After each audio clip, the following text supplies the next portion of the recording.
El tren salía en 30 minutos y yo no tenía los permisos, ni uno solo. Había 600 niños esperando en el otro lado de la frontera y solo mi palabra. Mi palabra y una sonrisa que había aprendido a sostener, incluso cuando todo dentro de mí temblaba. El oficial nazi miró los papeles vacíos sobre su escritorio. Luego me miró a mí. ¿600? Dijo. 600. No había tiempo para miedo. El miedo era un lujo que dejaba para las noches, cuando nadie me veía. Me llamo Truss. Gertruida Weissmuller-Meyer, si vamos a ser formales, pero a los niños siempre les dije que me llamaran tía Truss. Tía, como si el parentesco pudiera protegerlos, como si una palabra pudiera cambiar lo que estaba a punto de sucederles. Tengo 50 años y he mentido más veces de las que puedo contar. He falsificado documentos, he sobornado funcionarios, he cruzado fronteras en la oscuridad con listas de nombres escondidas en el forro de mi abrigo. Y si me preguntas si me arrepiento, te diré que no entiendes la pregunta. Esto no es una historia sobre heroísmo. Es una historia sobre lo que haces cuando todas las opciones son imposibles y aún así tienes que elegir. Debí haberlo visto venir. Todos debimos. Pero hay una diferencia entre saber que algo malo está pasando y entender que lo imposible se ha vuelto real. Era 1933 cuando empezaron a llegar las historias desde Alemania. Judíos despedidos de sus trabajos, tiendas con las ventanas rotas, niños expulsados de las escuelas. En Ámsterdam, donde yo vivía, algunos lo comentaban en voz baja. Otros decían que era temporal, que pasaría, que no podía ser tan grave como decían. Yo era trabajadora social. Llevaba años ayudando a familias en situaciones difíciles. Pensaba que entendía el sufrimiento humano, que había visto suficiente. ¡Qué ingenua! Mi esposo Jupp y yo no teníamos hijos propios. Eso me dolía de una manera que nunca pude explicar completamente, ni siquiera a él. Hay un silencio particular en una casa que esperabas llenar con voces pequeñas, un eco de lo que nunca fue. Quizás por eso cuando vi a los primeros niños refugiados, algo dentro de mí se rompió, o se completó. Nunca he sabido cuál de las dos. Llegaban con sus padres algunas veces. Más a menudo llegaban solos. Tenían esa mirada que tienen los niños que han visto cosas que no deberían. Una seriedad que no les corresponde, como si alguien hubiera borrado la infancia de sus rostros con un trapo sucio. Había una niña. Tenía 7 años. Se llamaba Berta. Llegó a mi oficina con su madre un día de octubre. La madre apenas podía hablar. Lloraba sin hacer ruido, como si incluso el llanto tuviera que ser silencioso ahora. «Mi marido», dijo finalmente. «Se lo llevaron. No sé dónde está». Berta no lloraba. Me miraba con esos ojos oscuros, demasiado grandes para su cara. Sostenía un conejo de peluche con una oreja rasgada. «¿Puedes ayudarnos?», preguntó la madre. «¿Hay algo que puedas hacer?».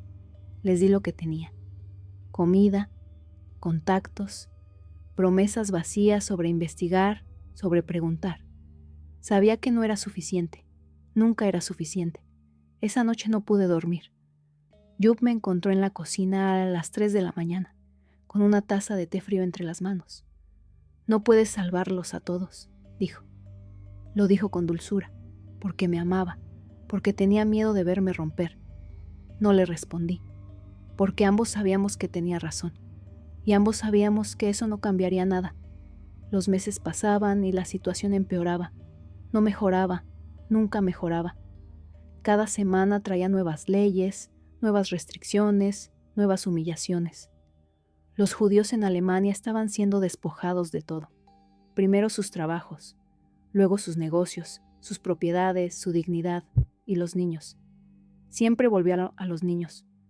No podían ir a escuelas regulares, no podían jugar en los parques, llevaban estrellas amarillas cosidas a sus ropas, marcados, identificados, señalados. Mi trabajo como trabajadora social se había transformado. Ya no era sobre familias con problemas financieros o situaciones domésticas difíciles. Era sobre supervivencia, sobre encontrar maneras de ayudar a personas cuyo único crimen era existir. Conocí a una familia, los Rosenberg. Tenían 3 hijos. El mayor, David, tenía 13 años.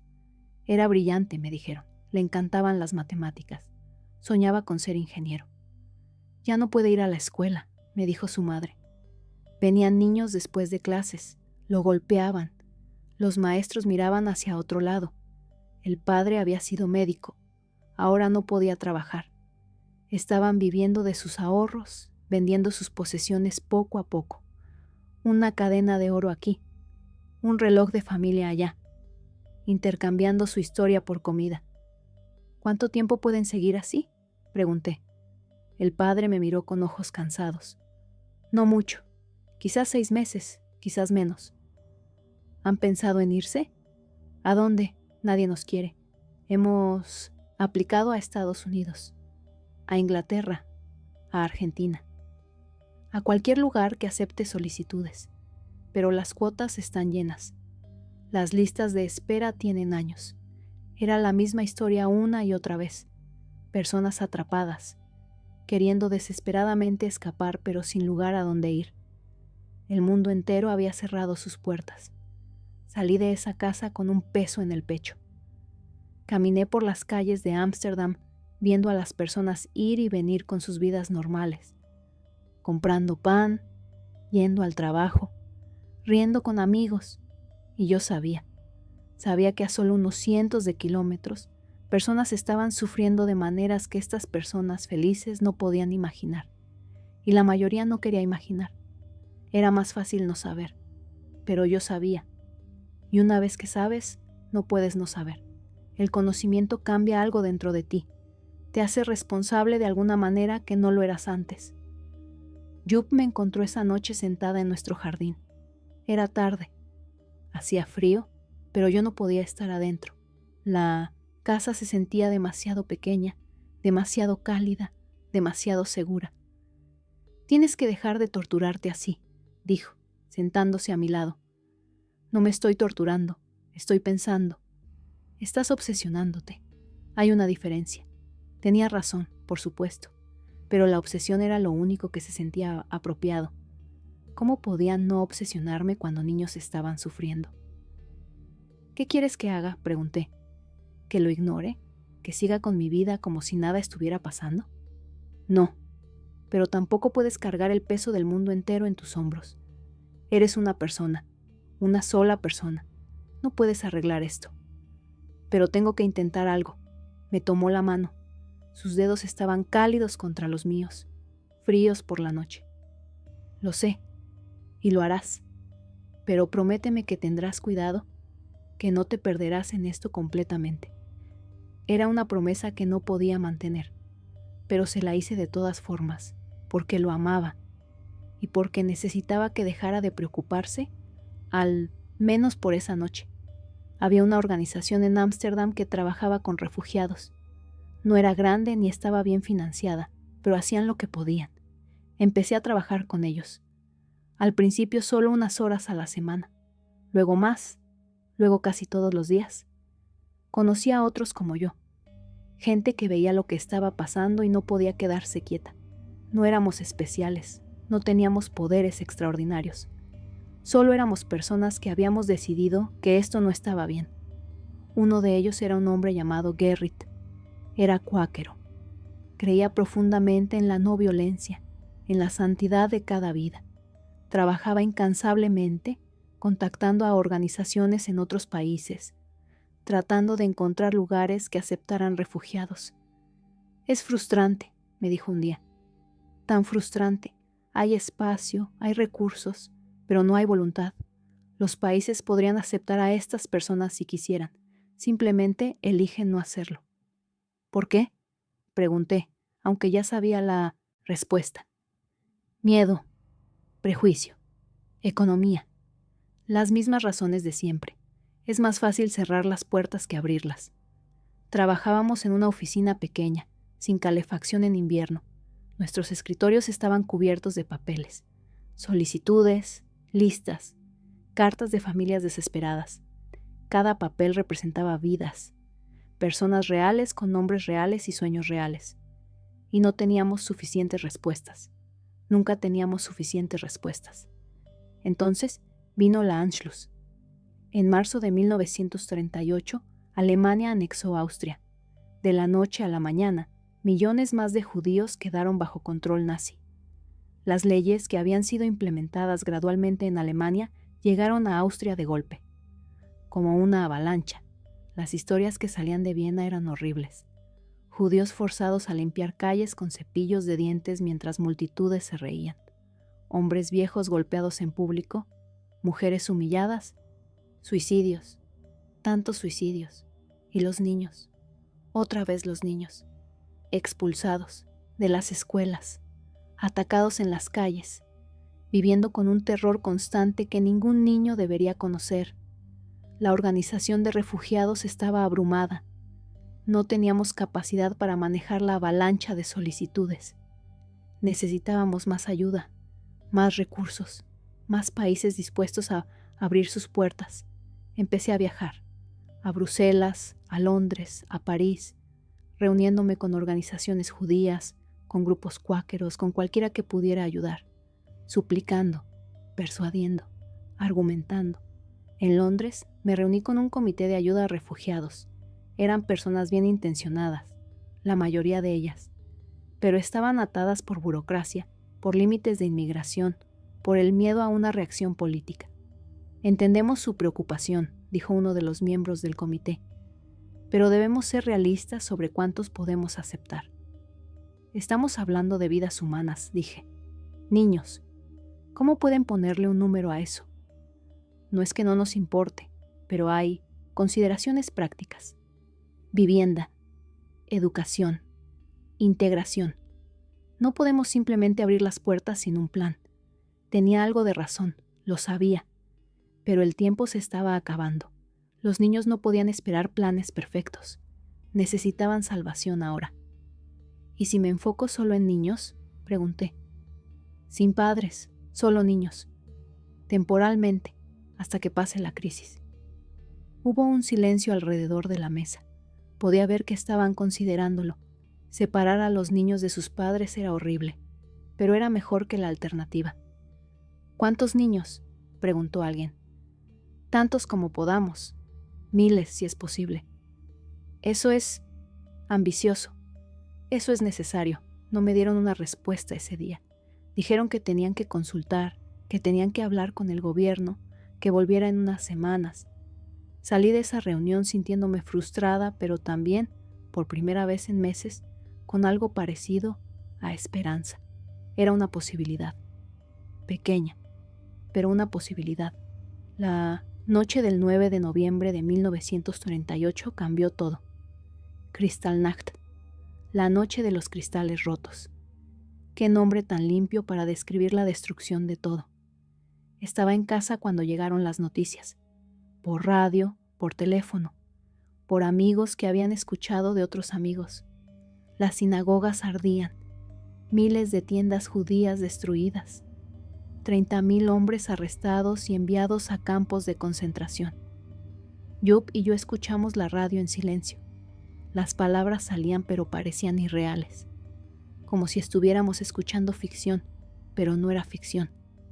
Dios mío, murmuró Yup, ¿cómo puede estar pasando esto? ¿Cómo puede el mundo permitir que esto pase? No tenía respuesta. Me senté ahí, en nuestra sala cálida y segura, y me sentí enferma. Enferma por lo que estaba pasando. Enferma porque estaba aquí y no podía hacer nada al respecto. El teléfono sonó. Era tarde, pasada la medianoche. Lo contesté con manos temblorosas. Trus, era Gerrit. ¿Has escuchado? Sí. Necesito que vengas mañana, temprano. Van a haber reuniones. El comité británico está reconsiderando. Esto ha cambiado las cosas. ¿Cambiado cómo? Incluso ellos no pueden ignorar esto. Están hablando de permitir que entren niños refugiados, miles de ellos. Pero necesitamos actuar rápido. Colgué el teléfono y me volví hacia Yup. Él me miraba con una expresión que conocía bien. Era amor y miedo mezclados. ¿Vas a ir?, dijo. No era una pregunta. ¿Tengo que ir? Lo sé. Esa noche no dormí. Me quedé despierta mirando el techo, pensando en todos esos niños en Alemania y Austria, asustados, en peligro, esperando que alguien los salvara, y pensando, quizás yo puedo ser ese alguien. Quizás esta es mi oportunidad de hacer algo real. Las reuniones fueron caóticas.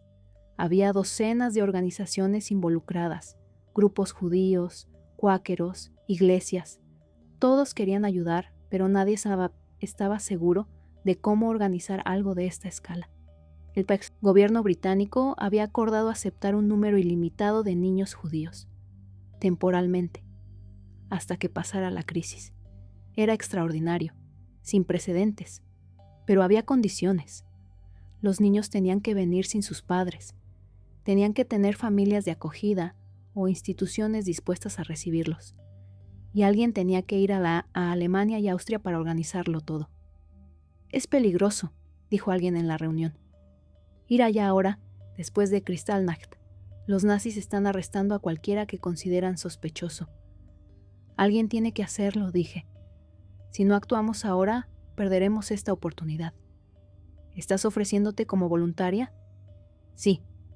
Hubo murmullos alrededor de la sala, algunos aprobatorios, otros preocupados, pero necesitaban a alguien, y yo estaba dispuesta. Tendrías que ir a Viena primero, dijo Gerrit. Es donde la situación es más desesperada. Necesitamos establecer contacto con la comunidad judía allá, organizar listas, obtener permisos de los nazis. ¿Permisos de los nazis? Repetí. ¿Creen que van a cooperar? Puede que sí. Quieren que los judíos se vayan. Esta podría ser una manera conveniente de deshacerse de miles de ellos. Era nauseabundo pensarlo de esa manera, pero tenía sentido. Para los nazis, los judíos eran un problema que querían resolver, y si nosotros les ofrecíamos una solución, podrían aceptarla. ¿Cuándo salgo?, pregunté. Lo más pronto posible. Mañana, si puedes. Mañana. Me fui de esa reunión con la cabeza dando vueltas. Tenía que empacar, hacer arreglos, despedirme de Jupp y prepararme mentalmente para entrar en el corazón de la oscuridad. Jupp me llevó a la estación de tren. Fue un viaje silencioso. Ambos sabíamos que había riesgo, que podría no regresar, pero ninguno de los dos lo dijo en voz alta. En la plataforma me abrazó fuerte. «Vuelve a mí», dijo. «Lo haré. Prométemelo». «Te lo prometo». Era otra promesa que no estaba segura de poder mantener, pero se la di de todas formas. El tren a Viena tomó horas. Me senté junto a la ventana, viendo el paisaje pasar. Campos, pueblos, montañas a lo lejos. Todo tan normal, tan pacífico. Difícil de creer que a dónde me dirigía. El infierno se había desatado. Llevaba documentos que me identificaban como trabajadora social holandesa, cartas de presentación de varias organizaciones. Esperaba que fuera suficiente, que no me arrestaran en cuanto cruzara la frontera. Cuando el tren entró en territorio alemán, sentí que mi estómago se apretaba. Los controles fronterizos eran intensos. Oficiales con uniformes negros subieron al tren, revisando documentos con ojos fríos. Cuando llegaron a mí, traté de mantener la calma. Sonreí, entregué mis papeles. ¿Propósito de su visita?, preguntó el oficial. Trabajo humanitario. Voy a ayudar a organizar la emigración de niños. Me miró fijamente. Luego revisó mis documentos otra vez. Sentí que cada segundo se alargaba. Finalmente asintió y me devolvió los papeles. Continué. Respiré. Había pasado el primer obstáculo. Viena en diciembre de 1938 era un lugar de pesadilla vestido con decoraciones navideñas. Guirnaldas colgaban en las calles donde días atrás habían golpeado a judíos. Las tiendas brillaban con luces mientras familias enteras desaparecían en la noche. Había vidrios rotos todavía en algunas calles, ventanas destrozadas cubiertas con tablas, tiendas con palabras odiosas pintadas en las paredes, y en todas partes esvásticas, banderas rojas con cruces negras, como si la ciudad entera hubiera sido infectada. Me dirigí a la oficina de la comunidad judía. Estaba en un edificio viejo, ahora vigilado por oficiales nazis. Tuve que mostrar mis papeles 3 veces antes de que me dejaran entrar. Dentro, el caos. Cientos de personas llenaban los pasillos, esperando, suplicando, buscando ayuda. Los trabajadores se veían exhaustos, abrumados. Me reuní con los líderes de la comunidad. Eran hombres mayores, con rostros marcados por el estrés y el miedo. «Gracias por venir», dijo uno de ellos. Se llamaba Dr. Friedman. «Pero no estoy seguro de qué puede hacer. La situación aquí es...» Buscó la palabra. «Imposible. Por eso estoy aquí. Para hacer lo imposible». Les expliqué el plan. El gobierno británico estaba dispuesto a aceptar niños. Necesitábamos hacer listas, organizar transportes, y lo más difícil, necesitábamos obtener permiso de los nazis para sacar a los niños del país. ¿Permiso de los nazis?, repitió Dr. Friedman. ¿Cómo vamos a obtener eso? Pidiéndolo. ¿Cree que simplemente dirán que sí? Creo que tenemos que intentarlo. ¿Cuál es la alternativa? No había alternativa, y todos lo sabíamos. Dr. Friedman organizó una reunión con Adolf Eichmann. El nombre no significaba nada para mí entonces. Después significaría todo. Me reuní con Eichmann en su oficina en la Zentralstelle für jüdische Auswanderung, la oficina central para emigración judía. Qué nombre sanitario para lo que realmente era. Un lugar donde se procesaba la expulsión de seres humanos como si fueran papeleo. Su oficina era ordenada, impecable. Había archivos perfectamente organizados. Un escritorio limpio, una fotografía de Hitler en la pared. Eichmann mismo era más joven de lo que esperaba, 30 y pocos años, pulcro, bien peinado, con anteojos. Se veía como cualquier burócrata, no como un monstruo, pero eso es lo que hacía que fuera tan peligroso. Los monstruos se ven como personas normales. Se sentó detrás de su escritorio con las manos perfectamente entrelazadas. «Señora Bismüller, he oído hablar de usted. Espero que cosas buenas», sonrió. No fue reconfortante.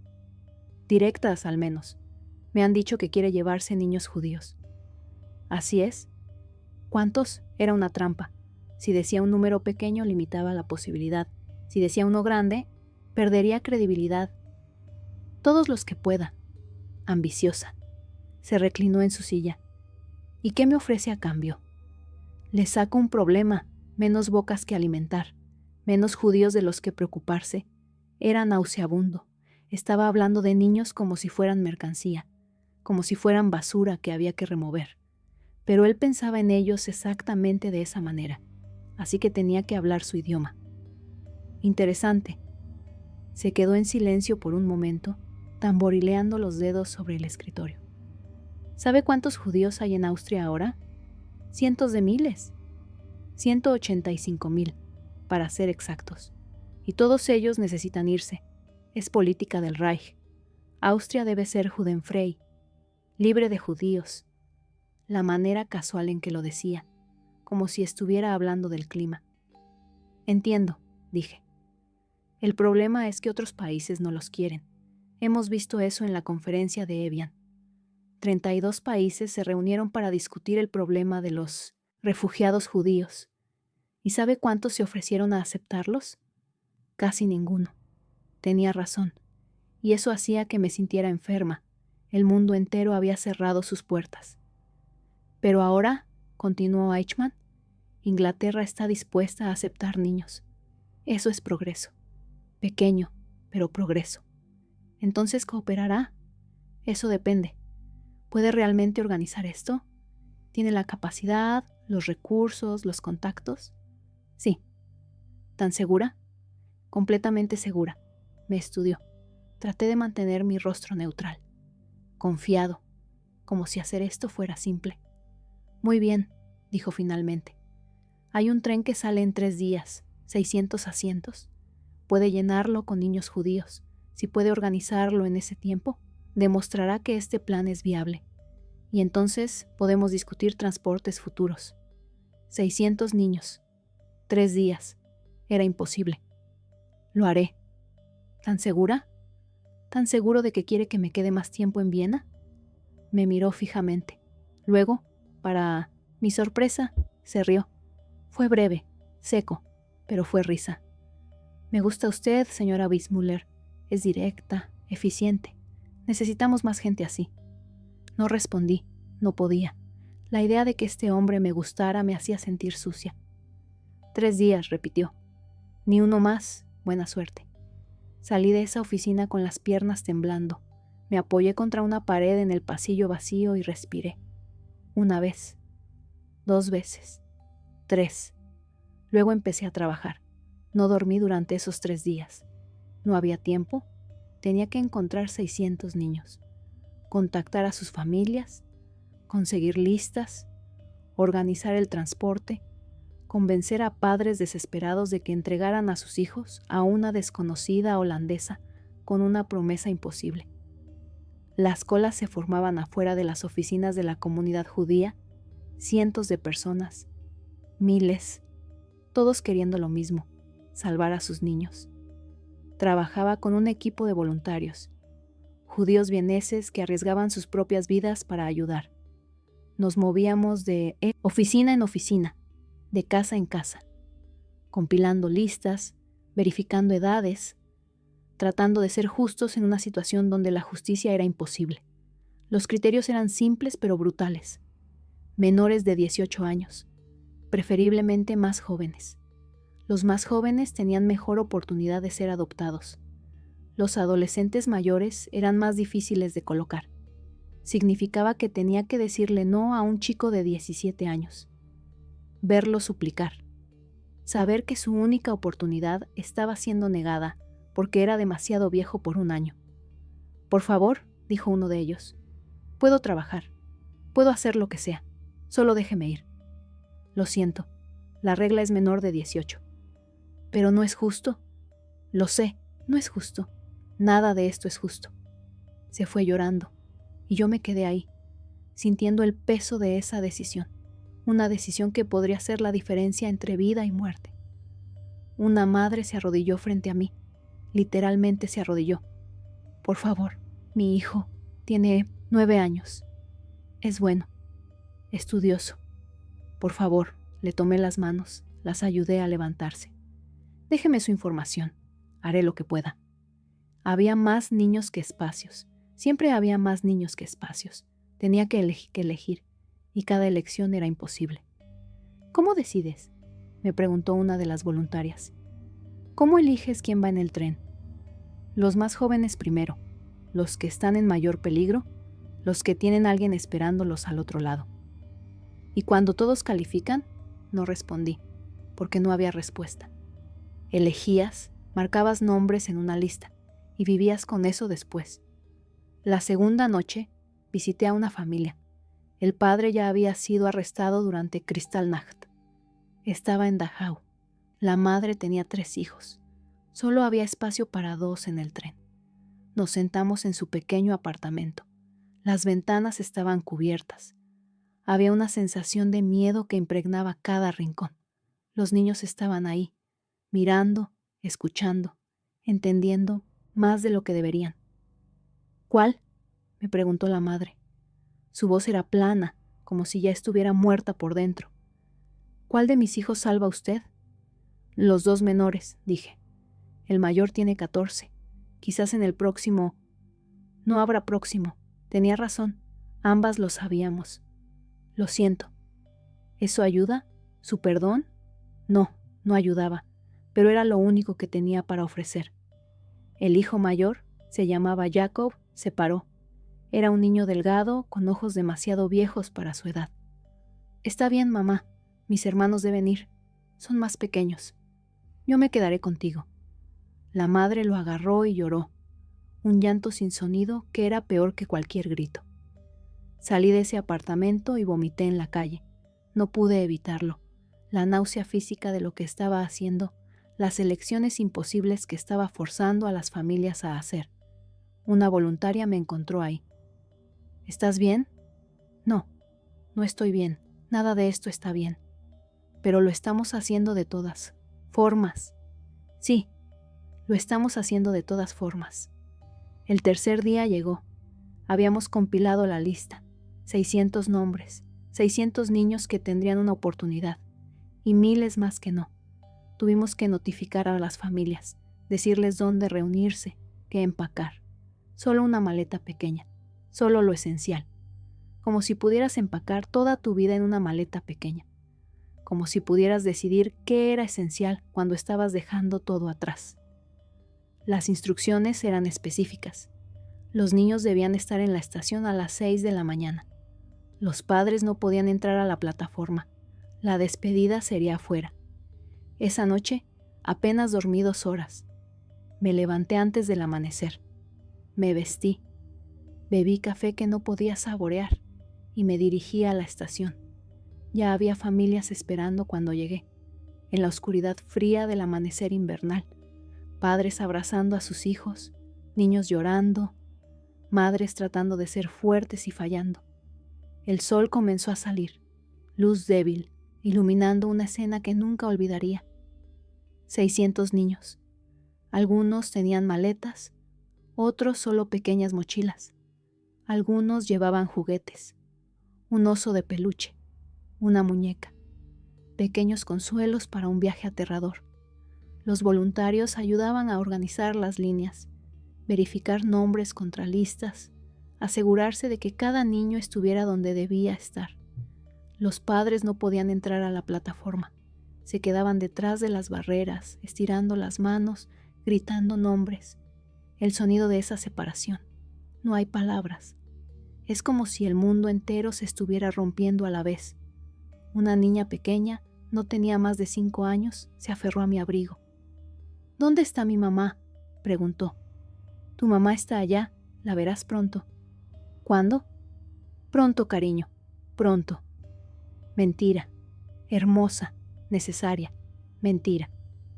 Los oficiales nazis checaban los documentos, uno por uno, 600 nombres, 600 identidades reducidas a papeles. Hubo un momento en que pensé que no funcionaría. Un oficial se detuvo, frunció el ceño, llamó a su superior. Mi corazón se detuvo. Si nos detenían ahora, si cambiaban de opinión, todo habría sido por nada. El superior vino, revisó los papeles, habló con el oficial en voz baja. Yo estaba a unos metros de distancia, tratando de escuchar, tratando de entender qué estaba pasando. Finalmente el superior asintió, le dio una orden brusca al oficial y se fue. Continuaron. 1, 2, 100, 200. «Todos a bordo», gritó alguien. Ayudé a subir a los últimos niños. Los más pequeños necesitaban ser cargados, sus caras en las ventanas, palmas pequeñas presionadas contra el vidrio, mirando hacia atrás, siempre mirando hacia atrás, hacia padres que quizás nunca volverían a ver.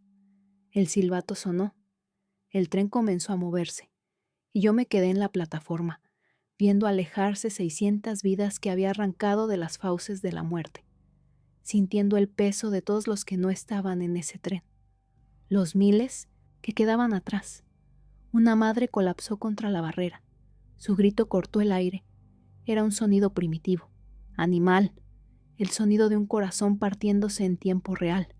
Otras madres la sostuvieron, pero muchas estaban colapsando también, cayendo de rodillas, llorando nombres hacia un tren que ya no podía escucharlas. Los padres también lloraban, hombres que probablemente nunca habían llorado en público. Ahora lloraban abiertamente, sin vergüenza, sin control. Juntaron a los padres. Los oficiales los alejaron. La plataforma quedó vacía excepto por los oficiales y yo. Uno de ellos se me acercó. Lo reconocí. Había estado en la oficina con Eichmann. Hizo un buen trabajo, señora Weissmuller. Eficiente. Quise escupirle. Quise decirle que eficiencia no era la palabra para describir arrancar niños de los brazos de sus padres. Quise gritarle que esto no era un éxito administrativo. Era una tragedia, un fracaso colectivo de la humanidad. Pero sonreí, porque todavía necesitaba su cooperación, porque había más trenes que organizar. Gracias. Herr Eichmann quedó impresionado. Dijo que podría haber más transportes, muchos más. Eso espero. Regrese a su hotel. Descanse. La contactaremos con los detalles. Me fui de esa estación con 600 vidas salvadas y la imagen grabada en mi mente de miles más que no lo estaban, de padres destruidos, de una separación que nunca debió haber sido necesaria. En mi habitación de hotel, finalmente me permití llorar.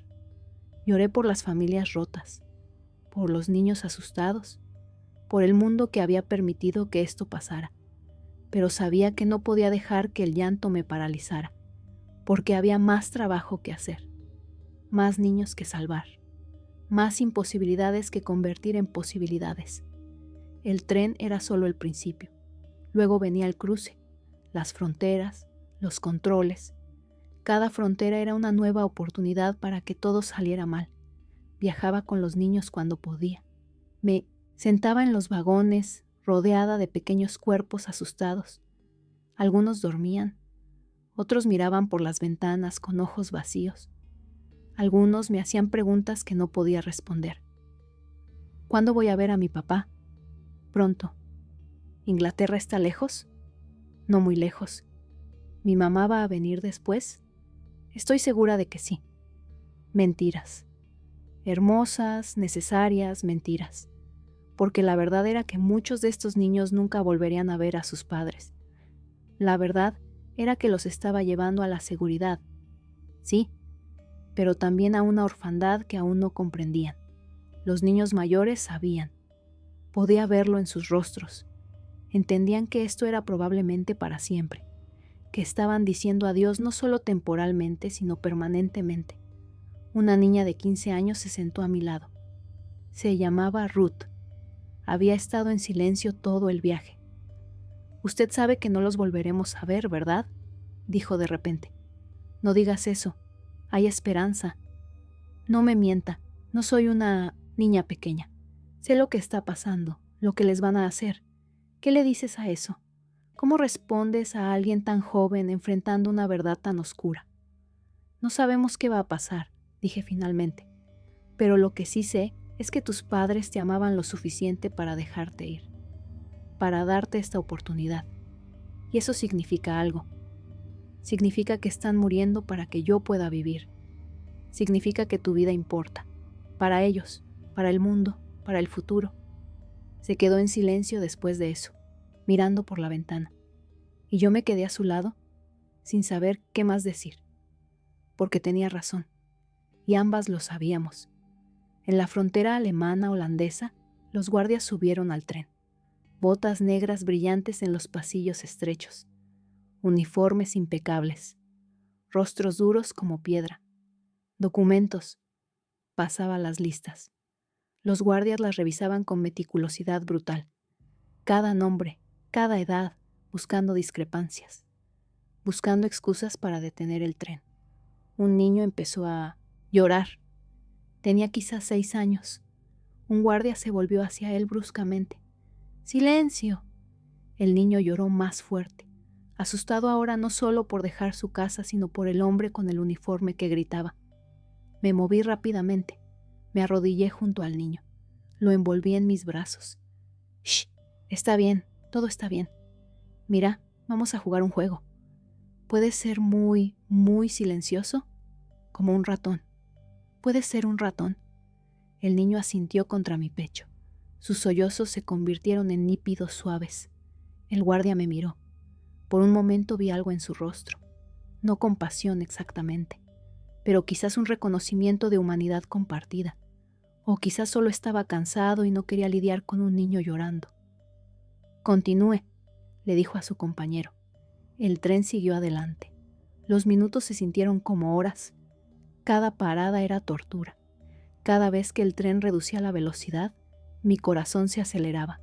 Pero finalmente cruzamos. Cuando cruzamos la frontera hacia Holanda, sentí que podía respirar por primera vez en horas. Los niños también lo sintieron. Un murmullo recorrió los vagones. Alivio, esperanza, miedo todavía, pero miedo mezclado con algo más ahora. «¿Ya estamos a salvo?», preguntó una niña. «Sí, ya estamos a salvo». Esta vez no era mentira, no completamente. Estaban a salvo de los nazis. a salvo de los campos, a salvo de la muerte inmediata, pero a salvo del trauma, a salvo de la pérdida, a salvo del dolor de crecer sin sus familias. De eso nadie podía salvarlos. En Holanda había voluntarios esperando, con comida, agua, palabras amables. Los niños eran alimentados, lavados, cuidados. Algunos sonrieron por primera vez desde que el viaje comenzó, pero pronto tendrían que seguir adelante, a Inglaterra, a sus nuevas vidas, a lo desconocido. Me quedé con ellos todo el tiempo que pude, aprendiendo nombres, contando historias, tratando de hacer que el viaje fuera un poco menos aterrador. Cuando finalmente los despedí, sabía que probablemente nunca volvería a ver a la mayoría, pero también sabía que estaban vivos, y eso tenía que ser suficiente. Regresé a Viena, una y otra vez. Cada viaje traía nuevos desafíos, nuevas negociaciones, nuevas mentiras que tenía que contar. Eichmann era eficiente, frío, pero predecible. Mientras yo siguiera sacando judíos de Austria, él seguiría cooperando. Era una transacción, deshumanizada, pero funcional. Desarrollé técnicas, trucos, maneras de suavizar a los oficiales nazis. Una sonrisa aquí, un cumplido allá. Hablaba de eficiencia, de resolver problemas, de limpiar sus ciudades de elementos indeseables. Me hacía sentir sucia por dentro cada vez, como si estuviera traicionando algo fundamental. Pero funcionaba, y mientras funcionara, lo seguiría haciendo. Aprendí a leer rostros, a saber cuándo presionar y cuándo retroceder, cuándo ofrecer un soborno discreto y cuándo apelar a la burocracia que estos hombres amaban tanto. Había un oficial en particular, Günther, no sé su apellido, no quiero saberlo. Era joven, ambicioso. Veía a los niños judíos como peldaños en su carrera. Cada transporte exitoso era evidencia de su eficiencia. Señora Wiesmüller, me dijo una vez, usted y yo no somos tan diferentes. Ambos resolvemos problemas. Quise vomitar, pero sonreí. Supongo que tiene razón. Podríamos hacer esto más fluido, si usted estuviera dispuesta a ser un poco más cooperativa. Entendí lo que estaba sugiriendo. Favores, información, quizás más. Estoy muy cooperativa, Günther, pero mi cooperación tiene límites. Espero que los respete. Me miró fijamente. Luego se encogió de hombros. Por supuesto, profesionalismo, lo entiendo. No sé qué habría hecho si hubiera presionado más. No sé cuánto de mí estaba dispuesta a sacrificar. Afortunadamente, nunca tuve que averiguarlo, pero la pregunta se quedaba conmigo. ¿Cuál era mi línea? ¿Dónde terminaría mi voluntad de hacer lo que fuera necesario? ¿Había una línea realmente? Pensaba en eso en las noches, cuando no podía dormir, cuando los recuerdos de caras de niños llenaban mi mente. Si salvar 100 niños significara comprometer mis principios, ¿lo haría? Si salvar 1000 significara hacer algo imperdonable, ¿lo haría? No tenía respuesta. Solo sabía que seguiría haciendo lo que pudiera mientras pudiera, y lidiaría con las consecuencias después. Los niños que llegaban a Inglaterra eran recibidos por familias de acogida. Algunas buenas, algunas no tanto. Era otra lotería, otra tirada de dados donde la vida de un niño dependía de factores más allá de cualquier control. Recibía cartas, algunas felices, niños que habían encontrado familias amorosas, que estaban aprendiendo inglés, que iban a la escuela, que tenían, si no felicidad, al menos seguridad. Una niña me escribió sobre su nueva familia. La habían acogido una pareja mayor sin hijos, la trataban como si fuera su propia hija, la enviaron a una buena escuela, le compraron ropa nueva, la incluían en celebraciones familiares. Son tan amables, escribió. A veces casi olvido todo lo que pasó, pero luego me acuerdo de mamá y papá y me siento culpable por ser feliz. Le escribí de vuelta. Le dije que sus padres querrían que fuera feliz, que no había vergüenza en encontrar alegría incluso en medio de la tristeza, que vivir bien era la mejor manera de honrar su sacrificio. Pero otras cartas eran diferentes. Niños tratados como sirvientes, como carga, como recordatorios inconvenientes de una guerra que la gente quería olvidar. Una niña me escribió, Sara, la recordaba del segundo transporte. Tenía 8 años cuando salió de Viena, ojos grandes y serios. Querida tía Truz, la familia con la que vivo no es mala, pero tampoco es buena. Me hacen dormir en el ático, como con ellos, pero después tengo que lavar todos los platos. Dicen que debo estar agradecida, y lo estoy, pero a veces, cuando todos duermen, lloro y nadie me escucha. ¿Eso está bien? ¿Está bien llorar si estás a salvo? Le escribí de vuelta. Le dije que sí, que estaba bien llorar, que estar a salvo y estar triste no eran mutuamente excluyentes, que su tristeza era válida, que contactaría a la organización en Inglaterra para revisar su situación. Pero qué respuesta tan inadecuada, qué consuelo tan pequeño para un dolor tan grande. Entre viajes a Viena, también fui a Berlín, a Praga, a cualquier lugar donde hubiera niños judíos que necesitaran ser salvados. Cada ciudad era diferente. Cada una tenía sus propios desafíos, sus propios horrores. En Berlín, las regulaciones eran más estrictas. Los nazis alemanes eran más organizados, más meticulosos que en Austria. Todo tenía que ser perfecto. Cada documento, cada firma.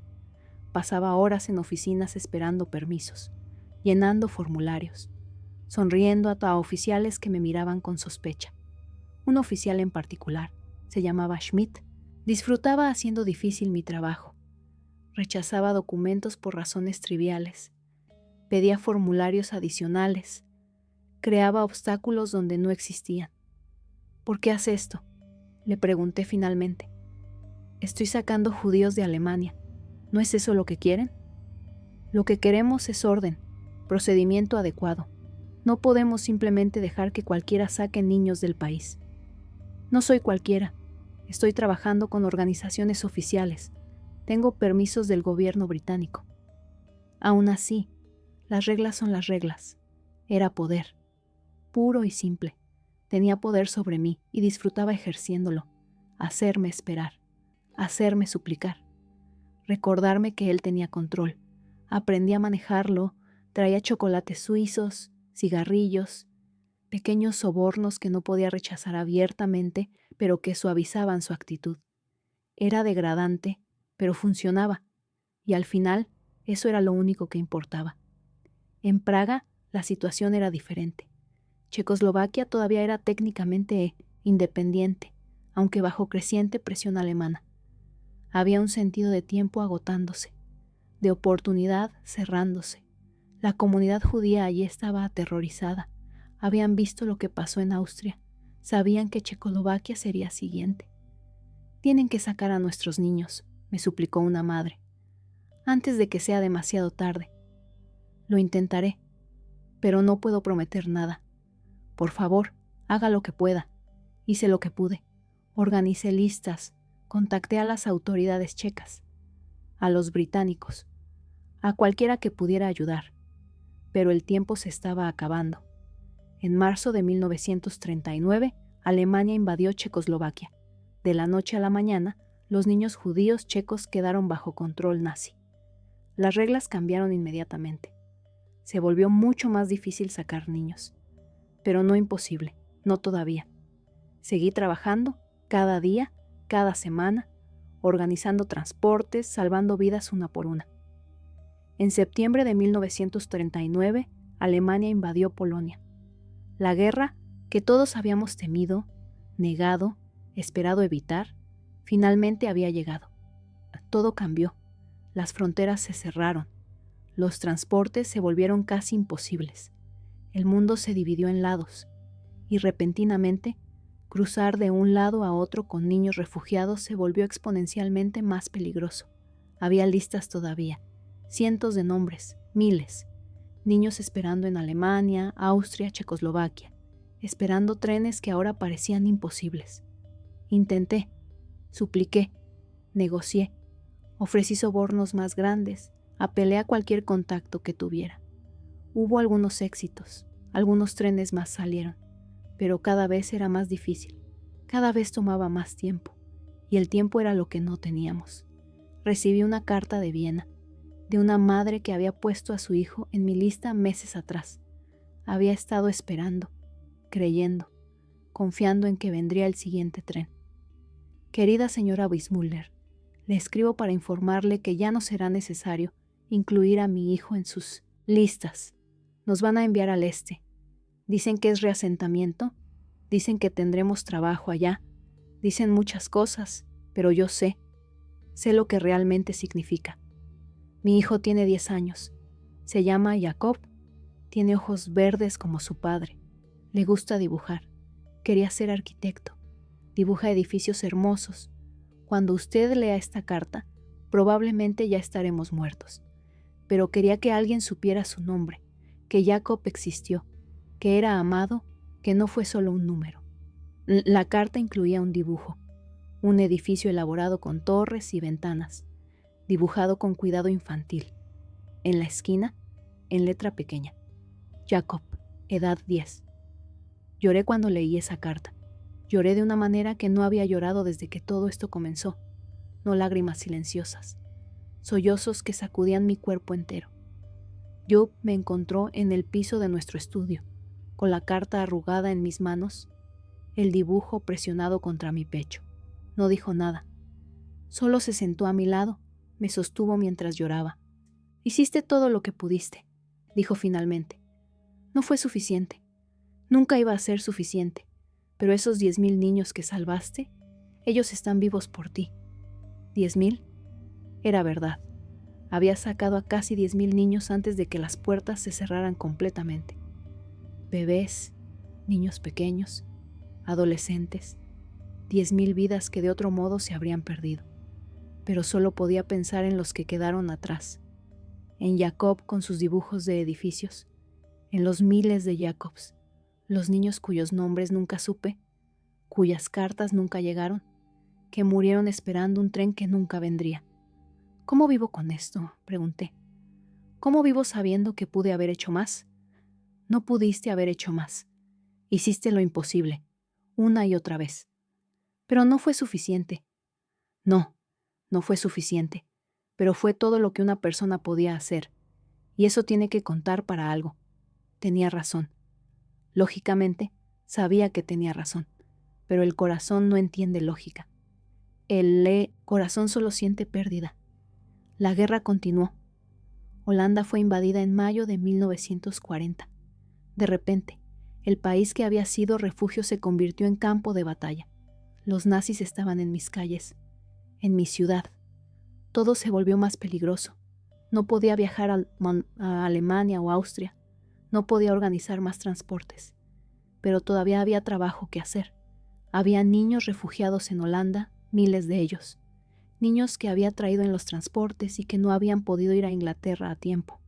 Ahora estaban atrapados, en territorio ocupado. Tenía que esconderlos. Encontrar familias holandesas dispuestas a arriesgarse. Falsificar documentos. Crear identidades nuevas. Era trabajo de resistencia. Ilegal. Peligroso. Si me atrapaban, me ejecutarían. Pero ¿qué otra opción tenía? Dejar que los niños fueran deportados. Ver todo mi trabajo destruido. Eso no era opción. Job me ayudaba, a pesar de su miedo, a pesar de saber el riesgo. Nuestra casa se convirtió en punto de tránsito. Niños llegaban en la noche. Se quedaban 1 o 2 días. Luego los movíamos a lugares más seguros. Cada golpe en la puerta podría ser la Gestapo. Cada ruido en la calle podría ser el fin. Vivíamos con ese miedo constante, pero vivíamos, y los niños vivían, y eso era lo que importaba. Había una niña, Miriam, tenía 8 años. La había traído de Viena en uno de los últimos transportes. Su madre había muerto en un bombardeo. Su padre estaba en un campo. No tenía a nadie. Se quedó con nosotros más tiempo de lo planeado. Era pequeña, silenciosa, apenas hablaba. El trauma la había hecho muda casi. Job fue gentil con ella. Le leía cuentos, le hacía pequeños juguetes de madera. Trataba de hacerla sonreír. Una noche, después de semanas, ella habló. ¿Por qué me ayudan?, preguntó. No soy su hija, no me conocen. Porque eres una niña que necesita ayuda, dijo Jup. Esa es razón suficiente. Pero si los atrapan, no nos van a atrapar. Pero si lo hacen, los matarán por mi culpa. Jup se arrodilló frente a ella.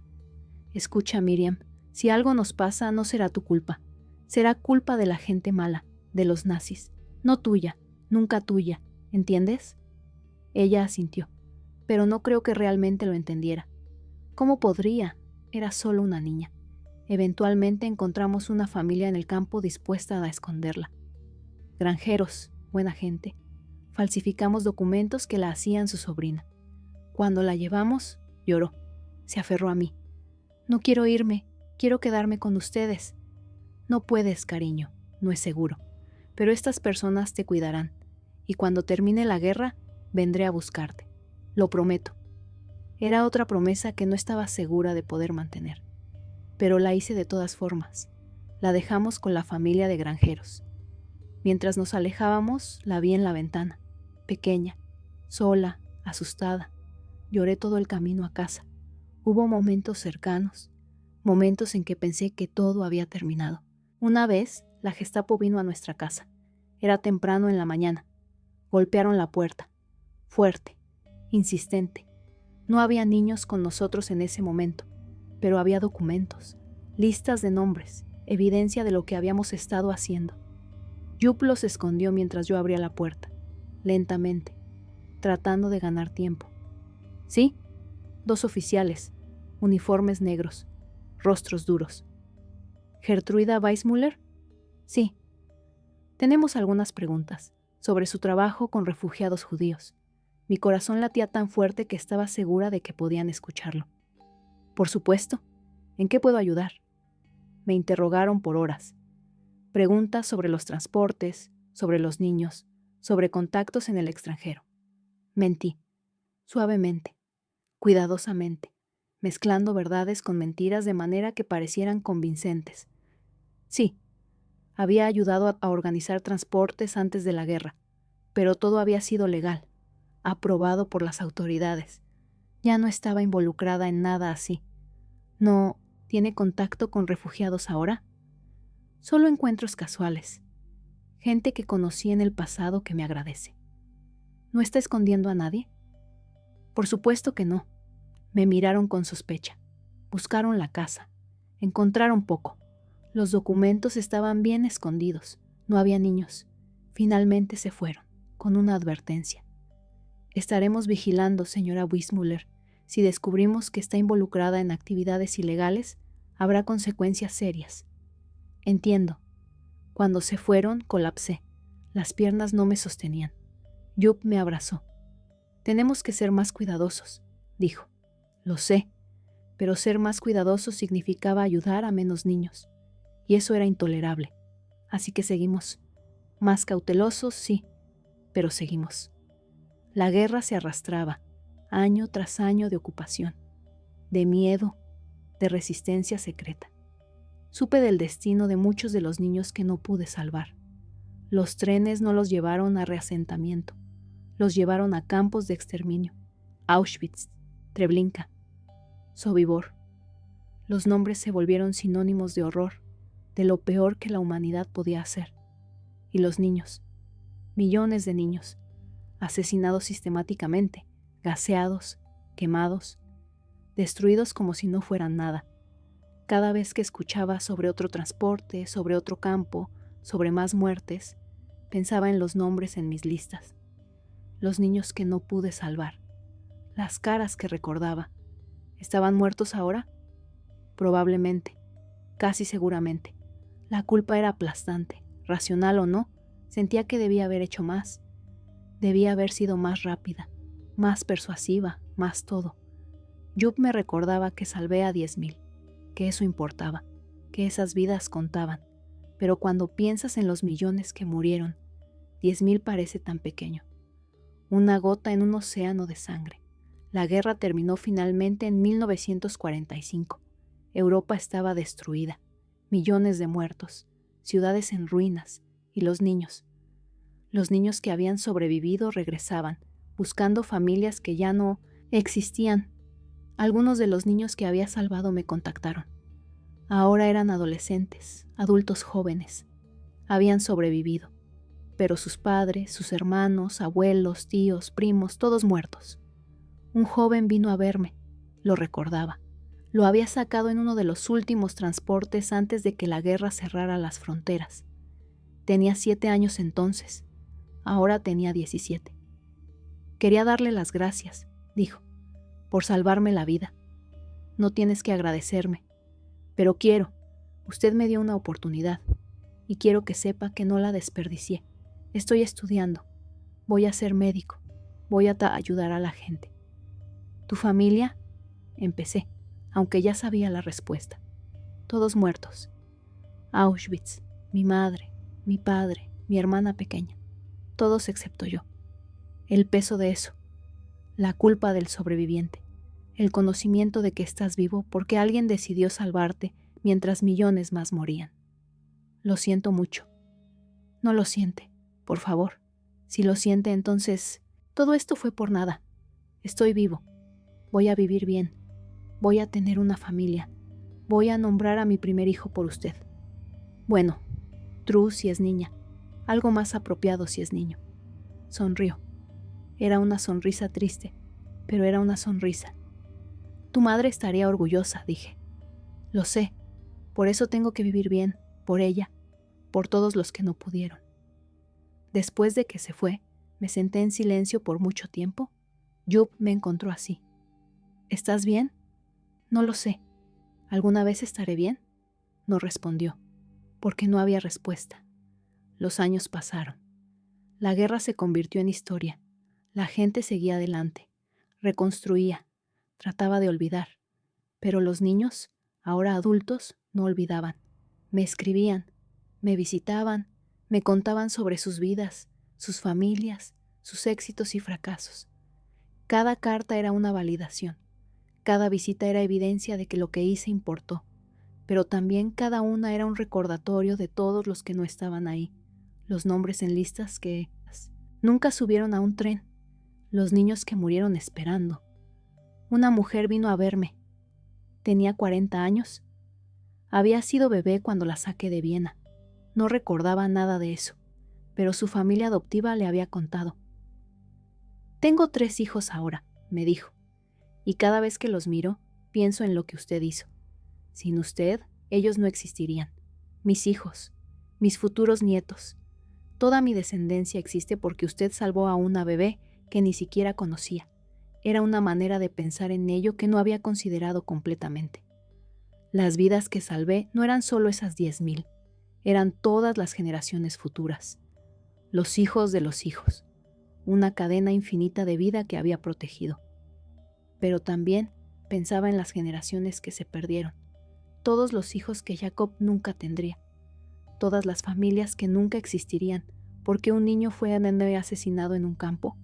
Las matemáticas eran imposibles, el peso incalculable, recibir reconocimientos, medallas, honores, la lealtad. Gobierno israelí me nombró justo entre las naciones.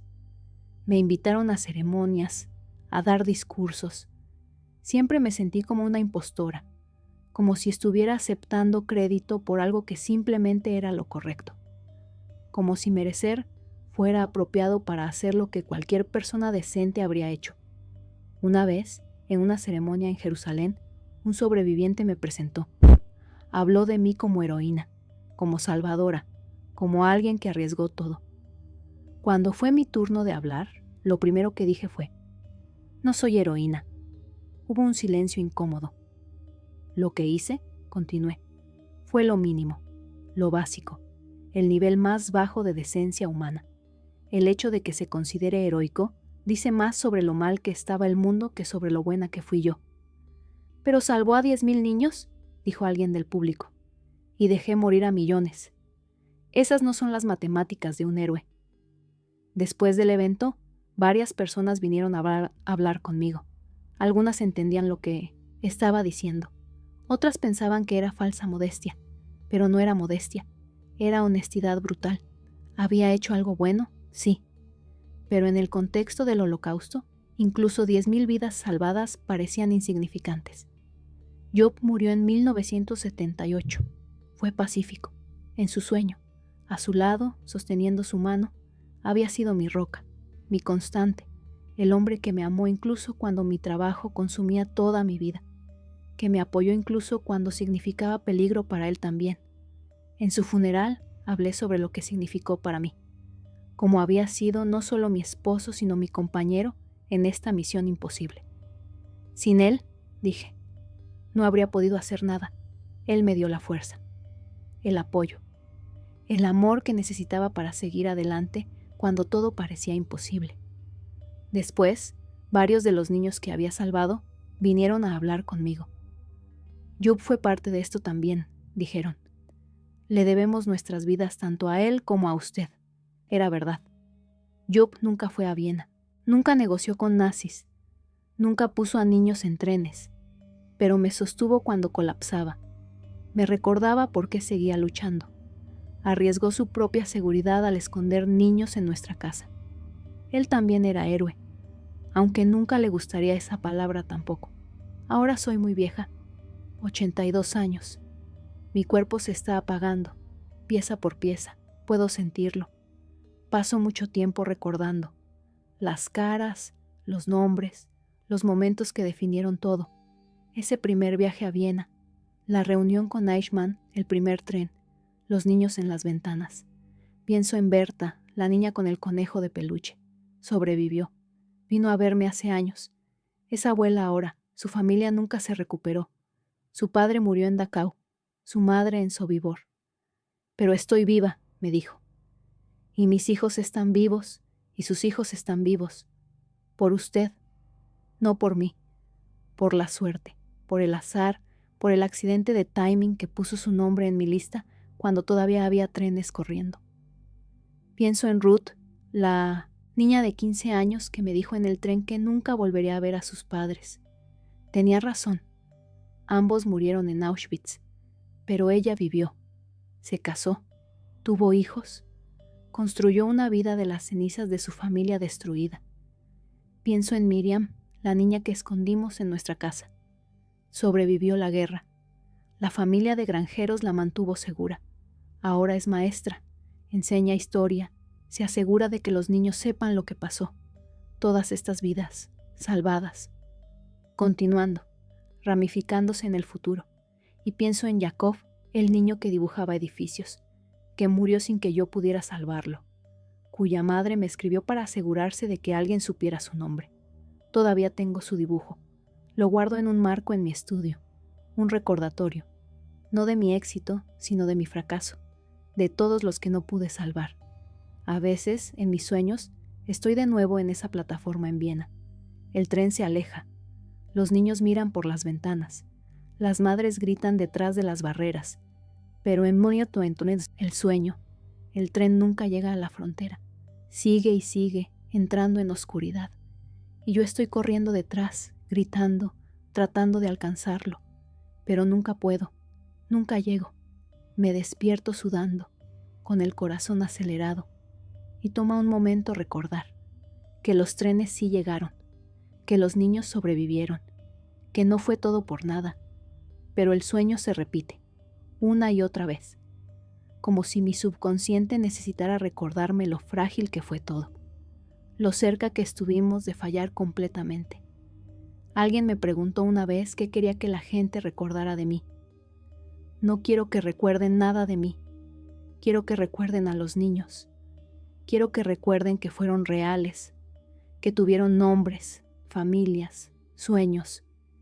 Quiero que recuerden que lo que les pasó no fue inevitable, no fue natural, no fue un acto de Dios, fue hecho por personas. Personas que eligieron el odio, que eligieron la crueldad, que eligieron mirar hacia otro lado cuando sus vecinos eran perseguidos. Y fue deshecho, en la medida en que pudo ser deshecho por personas. Personas que eligieron arriesgarse, que eligieron actuar, que eligieron no mirar hacia otro lado. No éramos especiales, no teníamos superpoderes, solo éramos personas ordinarias que decidimos que ver morir niños no era aceptable, y que haríamos lo que pudiéramos, sin importar cuán pequeño, cuán inadecuado, para detenerlo. Si eso inspira a alguien, bien, si hace que una persona más se pare cuando ve injusticia, valió la pena. Pero no me llamen heroína, no pongan mi nombre en monumentos, recuerden a los niños. Digan sus nombres, cuenten sus historias. Ese es el único memorial que importa. Tengo una fotografía, está descolorida ahora, los bordes amarillentos, pero puedo ver las caras claramente todavía. Es de uno de los primeros transportes. 600 niños en una plataforma. Algunos sonríen, tratando de ser valientes. Otros lloran abiertamente. Muchos simplemente miran a la cámara con ojos vacíos. Estoy en la foto también. En el borde, apenas visible. No miro a la cámara, miro a los niños. Recuerdo ese día. Recuerdo cada uno de esos días. El peso de esas pequeñas maletas, el sonido de ese llanto, el olor de miedo y esperanza mezclados. A veces saco la fotografía, la miro, trato de recordar cada cara, cada nombre, como si recordándolos los mantuviera vivos de alguna manera. La mayoría sobrevivió, no todos. Algunos murieron en los bombardeos en Inglaterra, algunos en accidentes, algunos simplemente de corazones rotos que nunca sanaron, pero la mayoría vivió, y eso tiene que ser suficiente, porque es todo lo que tengo. Sé que voy a morir pronto, puedo sentirlo. Mi cuerpo se está apagando. Los doctores dicen que es cuestión de semanas, quizás días. No le temo a la muerte. Le he mirado a la cara demasiadas veces. Negocié con ella, la engañé, la desafié, pero me pregunto qué pasará después, si hay algo después, si veré de nuevo a todas esas madres, los padres que me confiaron lo más preciado que tenían. ¿Qué les diré? ¿Cómo explicaré que salvé a sus hijos pero no pude salvarlos a ellos? ¿Me perdonarán? ¿Me agradecerán? ¿Me maldecirán por no hacer más? No lo sé, y supongo que pronto lo averiguaré. Pero antes de eso, quiero decir algo, a cualquiera que lea esto, a cualquiera que escuche mi historia. No fue suficiente lo que hice, nunca será suficiente, pero fue algo, y algo es infinitamente mejor que nada. Cuando veas injusticia, actúa. No esperes a que alguien más lo haga, no asumas que alguien con más poder, más recursos, más valor lo arreglará. Haz lo que puedas con lo que tienes, aunque sea pequeño, aunque parezca insignificante, aunque nadie más lo note, porque para esa persona, ese niño, esa vida que salvas no es insignificante, es todo, es el mundo entero. Fui una persona ordinaria en circunstancias extraordinarias. Y si yo pude hacer esto, tú también puedes. Cualquiera puede. No necesitas permiso. No necesitas ser especial. Solo necesitas decidir que no vas a mirar hacia otro lado. Que cuando llegue tu momento, vas a actuar. Hay una pregunta que me he hecho a mí misma tarde en la noche, cuando no puedo dormir. Cuando los recuerdos vienen con demasiada claridad. ¿Habría hecho cosas peores para salvar más niños? Si Günther, ese oficial nazi, hubiera presionado más, si hubiera pedido más que cooperación profesional, ¿habría cedido? Si falsificar un documento significara la muerte de otra persona, pero salvar a 100 niños, ¿lo habría hecho? Si mentir, robar, incluso matar hubiera significado salvar más vidas, ¿lo habría hecho? ¿Dónde estaba mi línea? ¿Tenía una línea realmente? Quiero pensar que sí. Quiero creer que hay cosas que nunca habría hecho sin importar el precio. Pero la verdad es que no lo sé. Nunca fui probada de esa manera final. Nunca tuve que hacer esa elección imposible final. Y en mi brutal honestidad, admito que no sé qué habría elegido. Lo único que sé con certeza es esto. Habría vivido con cualquier decisión que tomara. Habría cargado el peso. Habría seguido adelante, porque los niños merecían vivir, y si yo tenía que cargar oscuridad para darles luz, entonces esa era mi carga, mi cruz, mi precio, y lo habría pagado, todo, cualquier cosa, porque al final algunas vidas salvadas son mejores que ninguna, y la alternativa, no hacer nada, era inaceptable. El sol se está poniendo afuera de mi ventana, hay niños jugando en la calle, puedo escuchar sus risas, sus gritos de alegría. Por un momento, cierro los ojos. y podría estar en cualquier momento, cualquier lugar, cualquier tiempo, pero cuando los abro de nuevo, estoy aquí, ahora, una mujer vieja al final de su vida, y puedo escuchar esas risas, esos niños vivos y felices y libres, y pienso, sí, valió la pena. Cada mentira que conté, cada riesgo que tomé, cada noche sin dormir, cada pesadilla, cada cicatriz en mi alma, valió la pena, porque algunos de esos niños que juegan afuera podrían ser descendientes de los niños que salvé, o sus amigos, o vecinos, o simplemente niños viviendo en un mundo donde la memoria del Holocausto existe para prevenir que pase de nuevo. Las vidas se extienden, se ramifican, tocan a otros, cambian el mundo en maneras que nunca podemos rastrear completamente. Salvé a 10,000 niños, pero ¿cuántas vidas totales salvé? ¿Cuántas generaciones futuras existen porque esos niños vivieron? ¿Cuántos inventos, obras de arte, actos de bondad existen porque esas vidas continuaron? Las matemáticas son imposibles, infinitas. Y quizás, solo quizás, eso es suficiente. Esta es mi historia. No toda. Nadie puede contar toda su historia. Pero una parte. La parte que importa. La parte que quiero que recuerdes. No me recuerdes como heroína. Recuérdame como alguien que hizo lo que pudo, que no miró hacia otro lado, que eligió actuar cuando la mayoría eligió silencio. Y cuando enfrentes tu propio momento, tu propia elección imposible, tu propia oportunidad de actuar o mirar hacia otro lado, recuerda que la historia no la hacen grandes hombres tomando grandes decisiones en grandes salones. La hacen personas ordinarias tomando decisiones imposibles en momentos ordinarios, eligiendo la bondad cuando la crueldad es más fácil, eligiendo actuar cuando el silencio es más seguro, eligiendo arriesgarse cuando la seguridad es más tentadora. Esa es la única lección que tengo, la única sabiduría que puedo ofrecer. Haz algo, aunque sea pequeño, aunque parezca que no importa, aunque nadie más lo note o lo reconozca, porque importa, siempre importa. Cada vida salvada importa, cada bondad mostrada importa, cada momento de valentía importa. Me estoy cansando ahora, las palabras se están volviendo más difíciles, mi respiración más trabajosa, pero hay una cosa más, una última cosa que necesito decir. A los niños que salvé, ahora viejos ustedes también, no me deben nada, no me deben gratitud, no me deben vida. Lo que hice, lo hice porque era lo correcto, no por recompensa, no por reconocimiento, no para que me debieran. Vivan bien, amen profundo, sean buenos unos con otros. Recuerden a quienes no sobrevivieron. Cuenten sus historias, ese es el único pago que quiero.